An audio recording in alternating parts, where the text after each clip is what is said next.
Your father and his dogs will hear of this, all right. But you don't understand this city, Lynn.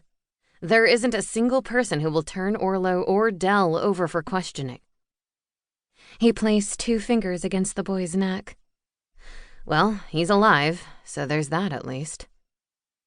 Blowing the hair out of his face, he straightened and glanced around at the gathering crowd. "Don't you have better things to do?" He shook his head as they scattered, and then turned to Helena. "You and I will have words once Dell is tended to." He hefted Dell onto his shoulder as if he weighed nothing. "Come." She ran to keep up with Edmund's long strides. He led her through the crowded city as if he'd lived there his entire life. In reality, he'd only been in Madra for the past 2 years, serving as the ambassador from Bela. There were rumors winding their way through the palace about Edmund and his relationship to the queen and king of Bela. Some said they were close, others spoke of imprisonments. Each story ended with Edmund requesting an assignment far from the kingdom he'd fought a war to save. Helena wasn't complaining, though. She had 4 brothers, but none understood her as much as Edmund. "Edmund," she started. She needed to explain her presence in the city. It was forbidden by the laws and traditions of Madra for a princess to leave the walls of the palace unaccompanied and unmasked. "Not here." He turned into a narrow alley running between 2 pale brick buildings leading to a busy street. Curious Madran eyes followed them, but Edmund was well known, and most feared to be in his presence. Those stories from the palace, they also spoke of his magic, something Helena had never seen and had trouble believing existed.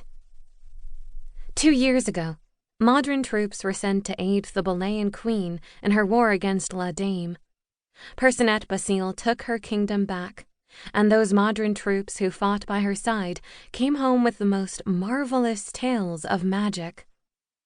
The minstrels, fascinated with their tall tales of magic and spells, turned the soldiers' stories of the Balayan queen into epic songs. Even the mercenaries who'd fought with Drakan against the royal Madran forces had their share of tales for anyone brave enough to approach them. Balayans, Draconians, they were all feared for what they could do. Madran mercenaries were feared for who they were. Righteous bastards with loyalty to no crown. They pledged allegiance to one thing: gold. Was this Dell one of them? One of those causing trouble in the streets of Madra? The priesthood worked to expel all mercenaries from the city, but occasionally a few would appear in the taverns or among the seedier shops on the outskirts of the city. Helena scanned her surroundings as Edmund led her between those shops. Edmund ducked into a doorway at the end of the square and ushered Helena in before closing the heavy wooden door, shutting out all sunlight.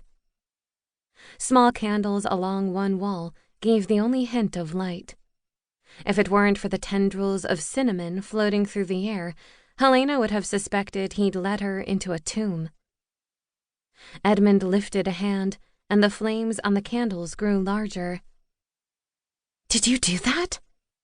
Her eyes rounded, fear gripping her chest as she took a step back. Edmund ignored her. "Mari," he called, charging toward an open door.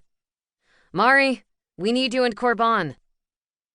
A middle-aged woman with deep lines in her face appeared in the doorway, took one look at Dell, and pointed to a bed on the far wall. Edmund set him down as a young boy skipped into the room. He froze when he saw them. Mari's warm eyes gazed at the child. "We need you, Korban." Korban shook his head and glanced at Helena. Edmund stepped forward. "It's okay. He's a friend." It took Helena a moment to realize he meant her. She was still disguised in her brother's clothes. These people couldn't find out who she was, no matter how much Edmund trusted them. She only nodded, deciding that speaking would give her away. Korban sighed. Mari ran a hand over the top.